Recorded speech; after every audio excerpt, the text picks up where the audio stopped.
পশ্চিমবঙ্গের হুগলি জেলা তারকেশ্বর ধামে বিরাজ করছেন স্বয়ং মহাদেব। কিন্তু জানেন কি, তারকেশ্বর মন্দিরের এই শিবলিঙ্গ নাকি তারকেশ্বর থেকে গয়া এবং কাশী পর্যন্ত বিস্তৃত বলে কথিত আছে।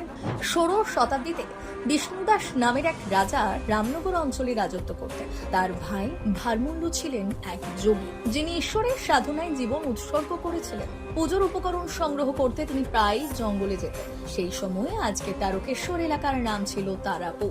ভারমুল্লু লক্ষ্য করতেন, জঙ্গলের মধ্যে একটি কালো পাথরের ওপর রাজবাড়ির গরু দাঁড়ালেই তাদের বাট থেকে দুধ ঝরে পড়ে সেই শিলার গায়ে। অবাক হয়ে তিনি রাজা বিষ্ণু দাসকে সব জানালেন। রাজা নিজে গিয়ে দৃশ্য দেখে বুঝলেন এটি মহাদেবের লীলা। শিলাটি তুলে আনার চেষ্টা করা হলেও তার শেষ খুঁজে পাওয়া যায়নি। কথিত আছে, স্বপ্নে মহাদেব ভারমুল্লুকে বলেছিলেন, আমি তারকেশ্বর শিব, আমাকে এখানেই প্রতিষ্ঠা করো। এরপর বন পরিষ্কার করে সেই শিলার ওপরই নির্মাণ হয় তারকেশ্বর মন্দির। আজ বাংলার অন্যতম জাগ্রত মন্দিরের মধ্যে একটি তারকেশ্বর মন্দির। হর হর মহাদেব।